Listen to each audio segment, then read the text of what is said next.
আসসালামু আলাইকুম। আশা করছি সবাই ভালো আছেন। ট্রাবল শুট টাইটানের নতুন আরেকটি ভিডিওতে আপনাকে স্বাগতম। আজকের ভিডিওর আলোচনার বিষয় হলো আপনি আপনার কম্পিউটারের ডাটাকে বা বিভিন্ন ফাইলকে কিভাবে সিকিউরিটি প্রদান করবেন সেই বিষয়ে আলোচনা করব। আজকের ভিডিওটি অনেক ইনফরমেটিভ হতে যাচ্ছে, তো আশা করছি সবাই ভিডিওটি শেষ পর্যন্ত দেখবেন। এমন ইনফরমেটিভ ভিডিও পেতে আমার চ্যানেলটি সাবস্ক্রাইব করে রাখতে পারেন। তাহলে চলুন ভিডিওটি শুরু করা যাক।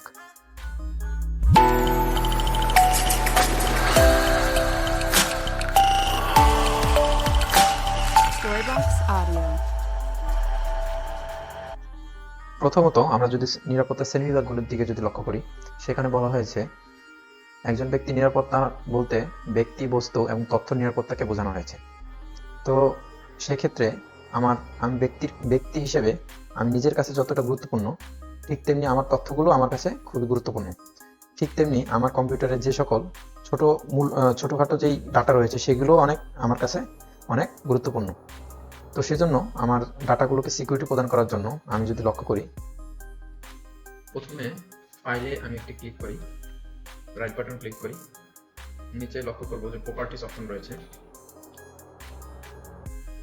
প্রপার্টিস ক্লিক করার পরে এখানে যে অ্যাডভান্স অপশন রয়েছে এটিকে ক্লিক করি। তারপরে এখানে আমরা যদি লক্ষ্য করি দেখব encrypted contents with secure data, এটিকে আমরা টিকমার্ক করে দেব। এই টিকমার্ক করে ওকে দেব।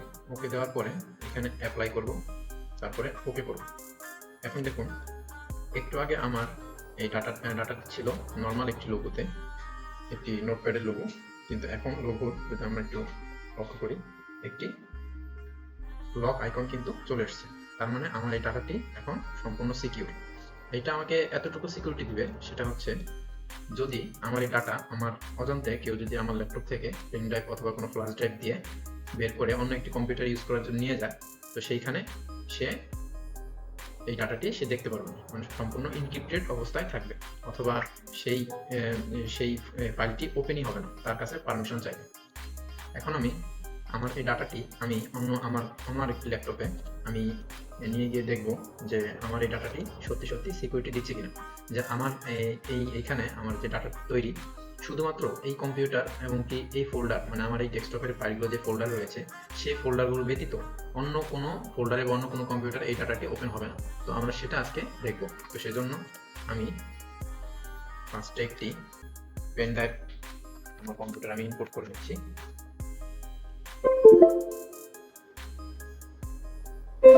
দেখুন আমার পেন ড্রাইভটি কিন্তু চলে এসেছে। তো এখন আমি আমার এই ডাটাটি আমি কপি করে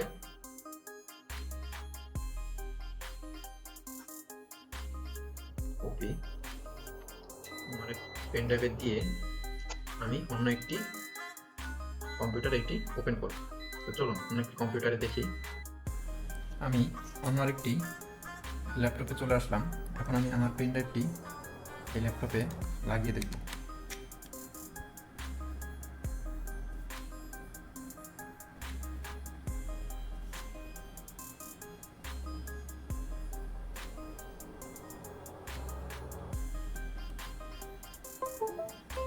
এই যে আমার পেন ড্রাইভটি কিন্তু চলে আসছে।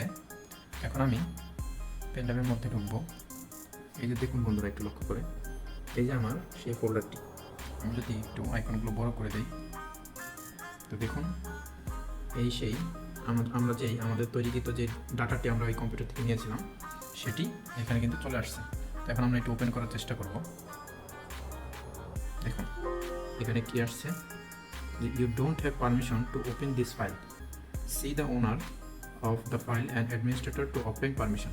তার মানে এখানে বলতেছে যে এই ডাটাটি খোলার জন্য বা ইউজ করার জন্য এই ডাটার যে অ্যাডমিনিস্ট্রেটর তার সাথে কথা বলতে, তার সাথে যোগাযোগ করার জন্য তার পারমিশন গ্র্যান্টেড হলে তারপরে ডাটাটি খোলার অনুমতি দেবে। তো এইভাবে আমরা চাইলে আমাদের সবগুলো ডাটা এইভাবে আমরা সিকিউরিটি দিয়ে রাখতে পারি। তো আজ এই পর্যন্তই। যদি ভিডিওটি ভালো লাগে তাহলে hit the subscribe button and give me thumbs up. আল্লাহ হাফেজ।